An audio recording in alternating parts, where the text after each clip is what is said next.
모든 천사도 반기며 저희의 놀라운 진리의 말씀에 천지가 받아가도다. 나의 진정 사모하는 예수여, 음성조차도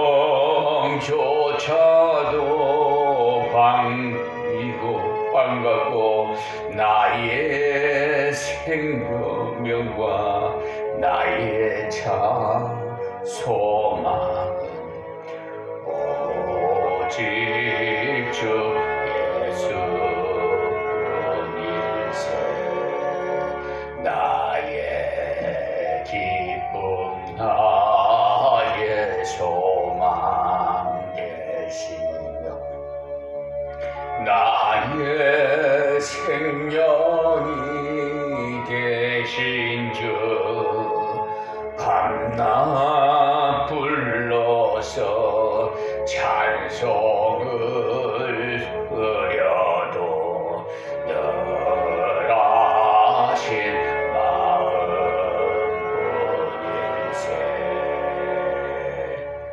아버지 감사합니다. 할렐루야. 주일 저녁 찬양 예배해 주신 말씀 전해드리겠습니다. 마태복음 강해설교로 11장 16절부터 30절에 있는 말씀입니다. 본문 마태복음 11장을 주로 그 내용이 두 부분으로 나누어져 있는데, 먼저 1절에서 24절까지 말씀까지는 책망에 관한 말씀이 주류를 이루고 있고요. 그 다음 마지막 25절에서 30절까지는 그리스도의 초청에 관한 말씀이 나와 있습니다. 앞에서 말씀드린 1절에서 15절까지의 말씀에서는 세례 요한이 고난이 오랫동안 계속이 됨으로써 시험에 들어서 오실 그이가 당신이 오니까 다른 일을 기다리오니까 이렇게 그의 제자를 보내 그리스도에 관해서 재확인하는 질문을 했던 것입니다.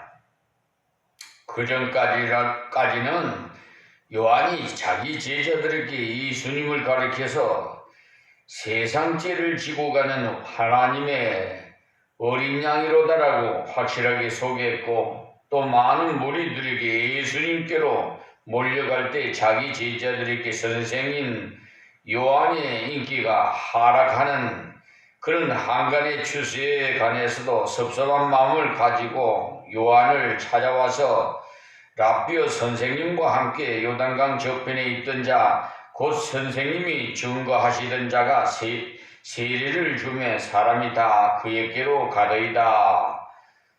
그렇게 할 때 세례 요한이 답하기를 그는 흥하여야 하겠고 나는 취하여야 하리라고 요한복음 3장 30절에 말씀했지요. 이와 같이 정말 신앙의 극치에 달하는 놀라운 답변을 했습니다. 이렇게 깊이가 있고 올바르게 주님께 대해서 증거를 했던 요한이 자신이 감옥에 갇혀서 오랜 시간이 경과하니까 아무리 기다려도 그리스도로부터의 그 일말의 도움의 손길도 자신에게 미치지 않는 것 같은 그런 때 그런 회의에 빠져서 자기 제자를 시켜서 내가 혹시 잘못 깨달은 게 아닌가 모르겠다, 가서 한번 확인해 봐라, 이런 경지에 이르렀던 것입니다. 그런데 어떤 사람들은 이런 세례 요한을 좀 변호해 줄 양으로 이때 세례 요한이 자기 제자를 보낸 것은 자신이 그리스도를 불신했기 때문에 아니라 제자들 예수님께 보내 좀 더 확신을 갖게 하기 위한 그런 목적에서 보냈다고 그렇게 해석을 합니다마는, 실제로는 문맥을 봐서는 그런 해석이 타당치가 않다는 것을 알 수가 있습니다. 분명히 이때 세례 요한은 자신의 믿음이 많이 가라앉았어요. 약화된 그런 상황에 처해 있었던 것입니다. 그러나 이때 세례 요한이 귀한 점은 무엇이냐? 바로 자신이 약해졌을 때 어떤 사람이나 어떤 서적을 통하거나 하는 그런 길을 찾지 않고 바로 하나님께 그 문제를 예수님께 갖고 갔다는 사실이, 자기는 감옥에 갇힌 몸인지라 직접 가지 못하고 대신에 제자들을 보내서 물었기 때문에 문제를 예수님께서 해결해 주신 것입니다. 그래서 세례 요한은 그 뒤에 의심 없이 그리스도를 믿다가 그는 순교하게 된 것입니다. 이상의 내용이 앞에 부분에 나와 있고요. 그 다음에는 예수님이 많은 이적을 보고 많은 체험을 나누었던 이 고라신, 벳세다, 그리고 가버나움, 이런 갈릴리 성읍에 대해서 불신을 책망하신 내용이 나와 있어요. 그래서 다시 한번 10장을 서론적으로 복습한다면 거기 예수님께서 제자들을 파송하시면서 교훈해 주시기를 제자의 길은 고난의 길이라고 하셨어요. 그것은 바로 그리스도께서 고난을 받으려 이 땅에 오셨기 때문에 그리스도의 삶을 살아가는 그의 제자들에게도 역시 고난과 핍박에서 제외되지 않는다, 이 말씀입니다. 그래서 심지어는 자기 가족들에게까지 버림을 받을 수도 있다고 주의를 하셨어요. 그런 면에서 11장에서 세례 요한이 그리스도에 대한 질문을 그의 제자를 보내서 할 때 예수님께서는 그들의 질문에 대해 맞다, 못 믿었느냐, 그러니까 내가 메시아다, 그렇게 말씀해 주시든지 아니면은 아직까지 그것도 못 믿었느냐라고는 그런 말을 하지 않으셨습니다. 그때 예수님의 그 답변은 극히 자연스러웠어요. 그러니까 전에는 예수님을 향해서 세상 죄를 지고 간 하나님의 어린 양이로다라고 확실하게 증거하면 사람이 왜 저렇게 갑자기 변질이 됐느냐라는 핀찬도 하지 않으셨고, 내가 메시아인 줄 그것도 모르고 있느냐라고 그런 식으로도 말씀하지 않았고, 단지 너희가 보고 들은 것을 일러주라고 그렇게 말씀해 주셨습니다. 그러니까 하나님의 말씀에 메시아가 오시면 소경을 눈을 뜨게 하고 귀머거리를 귀가 열리게 하고 가난한 자에게 복음이 전파된다고 말씀했듯이 너희가 가서 보고 들은 이것을 그대로 요한에게 전해주어라. 이렇게 예수님께서는 요한의 약함에 대해서 책망하시든가 또는 세례 요한의 약함을 들어서 사람들 앞에서 형편없는 사람이라고 공개적인 그런 비난을 하지 않으셨어요. 바로 얼마든지 인생은요 그럴 수가 있다는 것을 인정하신 것입니다. 그러므로 우리가 구약을 읽을 때도 모세나 세례 요한이나 이런 인물에 관한 기사에 대해서 그들의 약함도 읽어야 됩니다.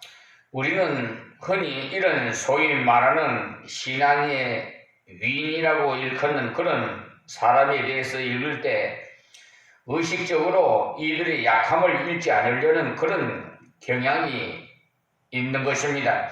그러니까 거의 다가 무엇만 읽느냐 하면은 이들이 무슨 권능, 무슨 체험 이런 것을 보기를 좋아하고 이들이 특별한 권능과 체험을 읽어보고는 아, 굉장한 사람이구나. 그래서 우리는 이런 사람에 대해서는 뭔가 특별한 것이 있는 어떤 특별한 계열의 사람, 소위 말하는 영적인 천재로 그렇게 인식한다는 사실이, 그러나 성경은 그것을 전혀 온정하지 않으셨어요. 그래서 야고보서에 말씀하시기를 엘리야는 우리와 성정이 같은 사람이로되 저가 비 오지 않기를 간절히 기도한즉 3년 6개월 동안 땅에 비가 아니오고 다시 기도한즉 하늘이 비를 주고 땅이 열매를 내었느니라고 야고보서 5장 17절에 말씀했어요. 거기에 엘리야에 대해서 진술하기를 우리와 성정이 같은 사람이로되라고 기록하고 있지요.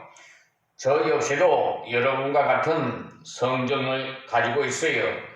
정말 이 말씀이 맞습니다. 왜냐하면 바로 앞에서는 아합왕과 대결해가지고 하나님께 기도함으로써 하늘에서 불이 떨어지게 하는 그런 굉장한 역사를 일으켜서 사기가 충천했던 그런 엘리야였습니다마는 내일이 그러니까 이 시간에 엘리야를 반드시 죽이고야 말겠다는 강박한 이세벨의 그 단호한 경고에 맞서지 못하고 그만 심약해져 가지고 스스로 광야로 피신해 들어가서 로뎀나무 아래 기진해서 앉아서 하나님께 더 이상 고난을 당할 수가 없다면서 죽기를 구했던 것입니다.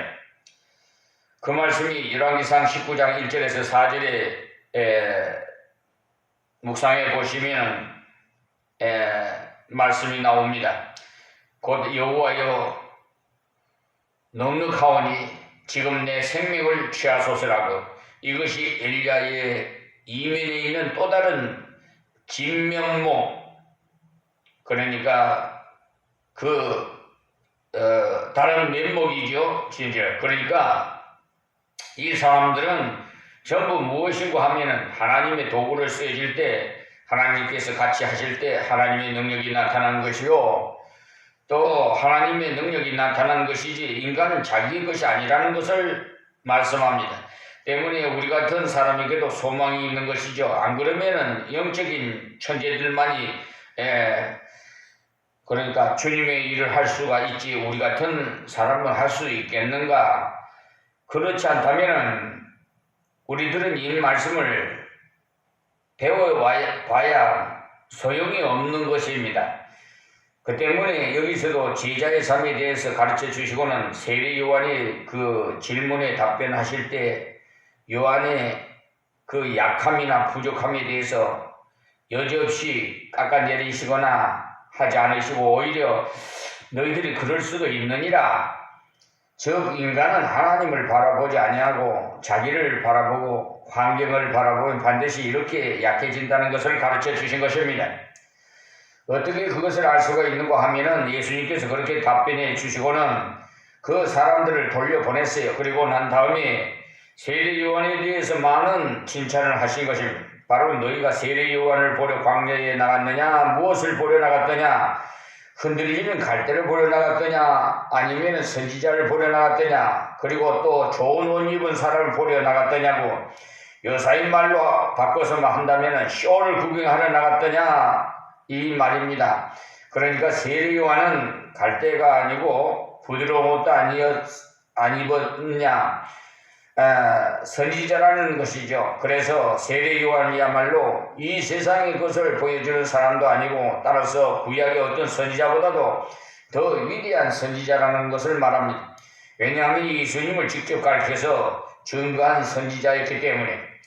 그래서 보라, 내가 내 사자를 네 앞에 보내보노니 저가 네 길을 네 앞에 예비하리라 하는 이 말씀이 이루어진 것이라고 하셨습니다.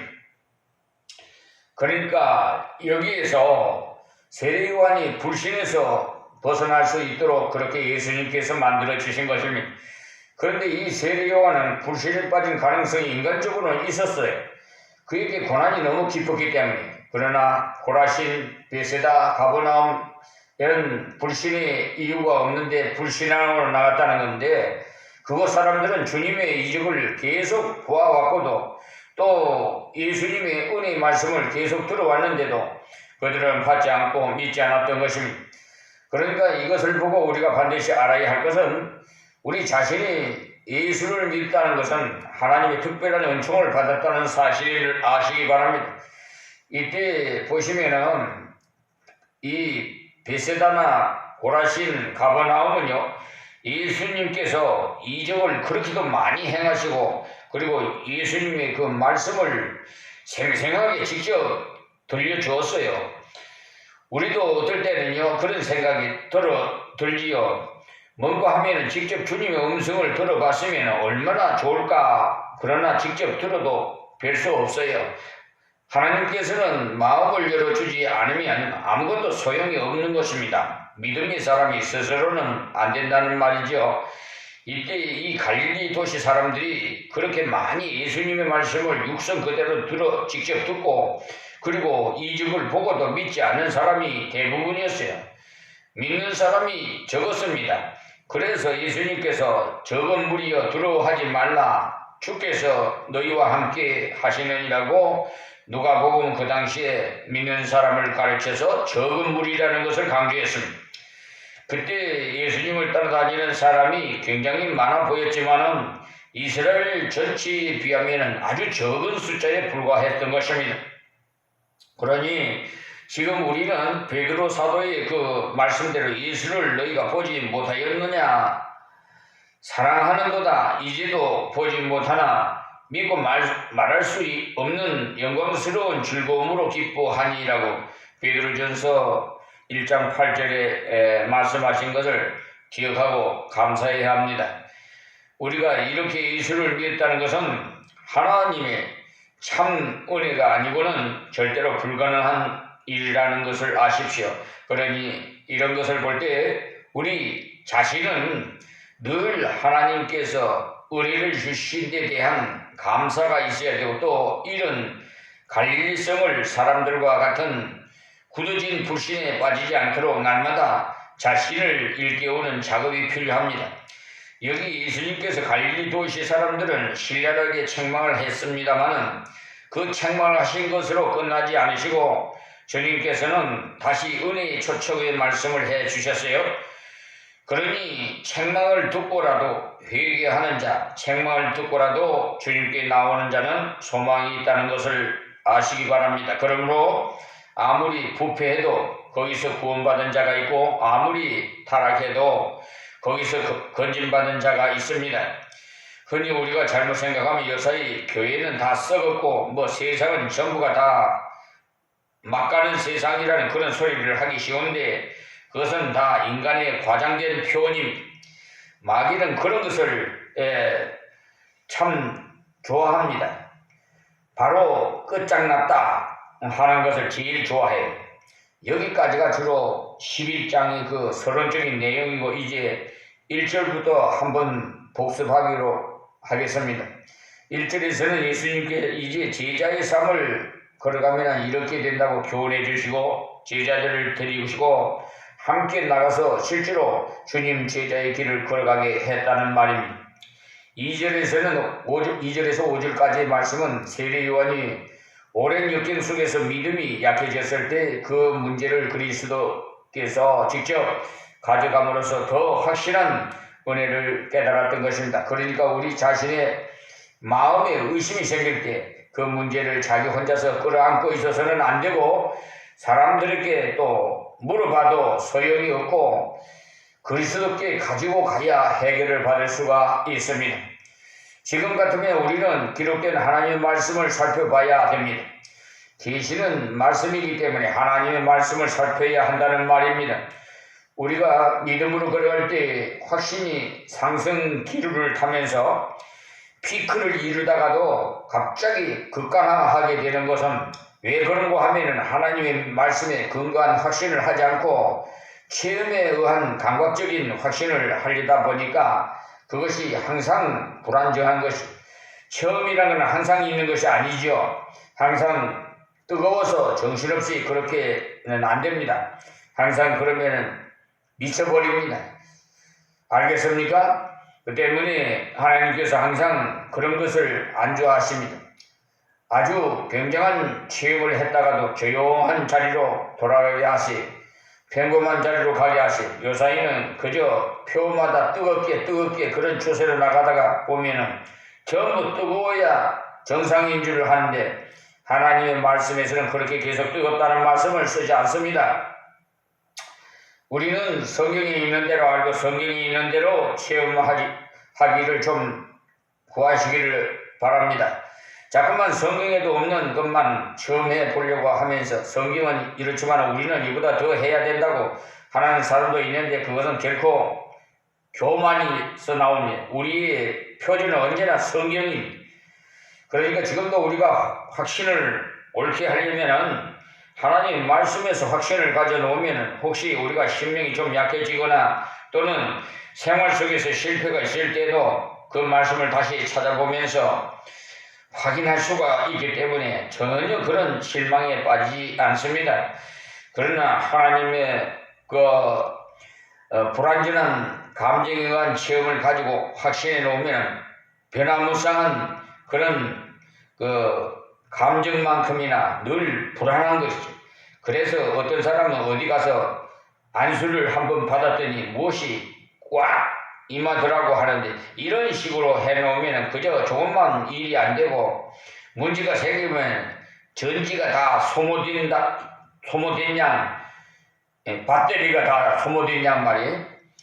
다시 충전시키기 위해서 또 돌아다니고 그러니까 계속 이런 판국이 그렇게 될 경우에는 일평생 그 사람은 그저 붙었다 떨어졌다 하면서 불안한 신앙생활을 하게 됩니다.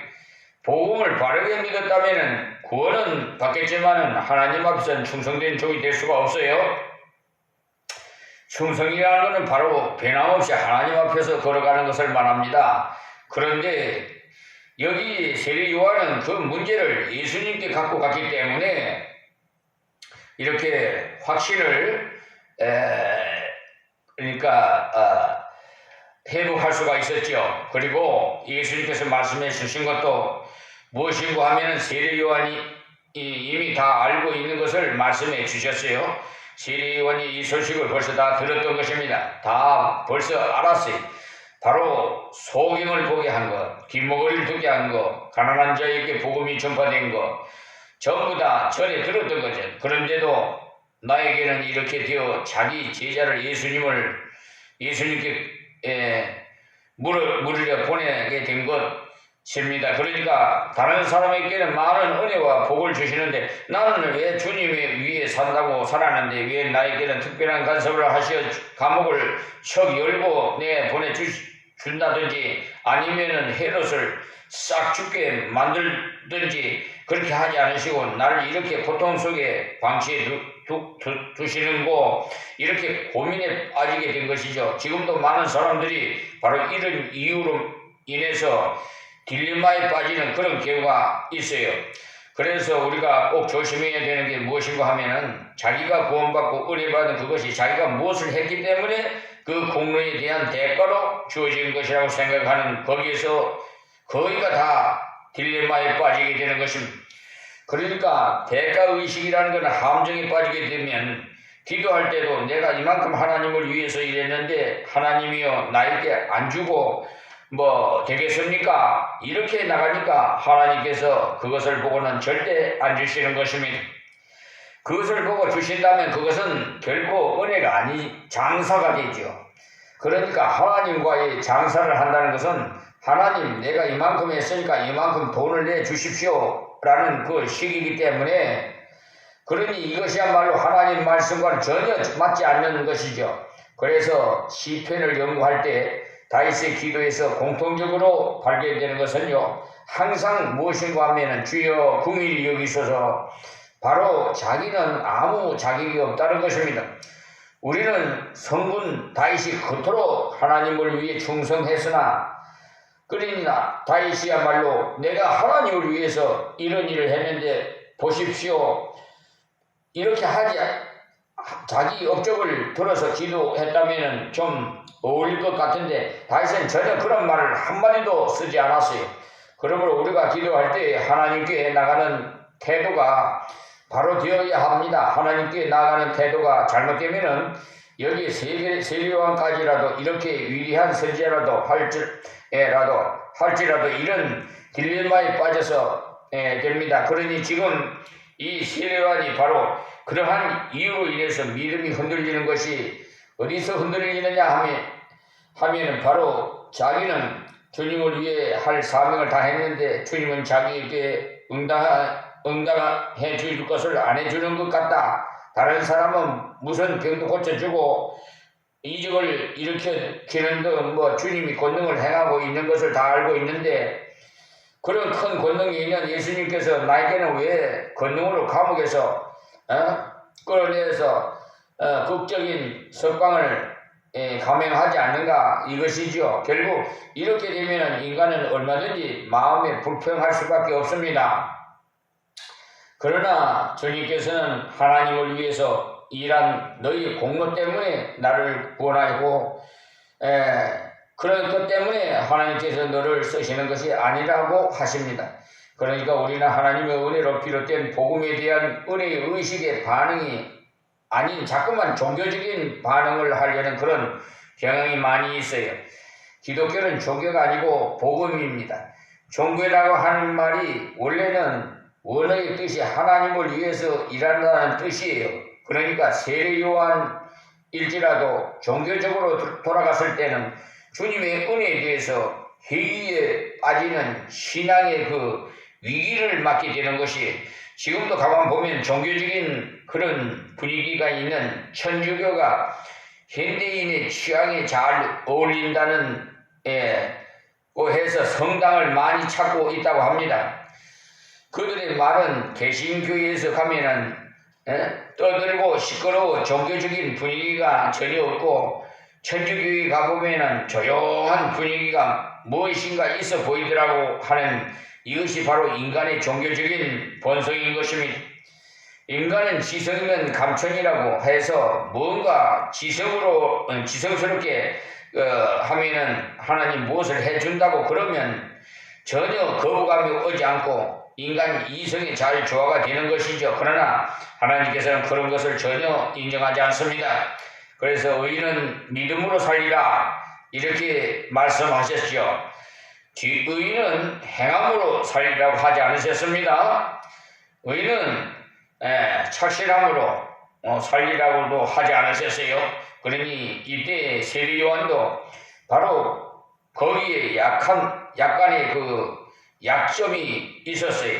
그렇기 때문에 예수님께서 세례요한에게 말씀해 주실 때도 다른 것을 말하지 않으시고 요한아 너는 하나님 말씀과 내가 행하는 것과 맞는가 안 맞는가 맞으면 메시아가 맞는 것이고 그리고 너에게 어떠한 이적이 일어나지 않아도 말씀에만 맞으면 메시아임에 틀림이 없다. 그것을 말씀하신 것입니다.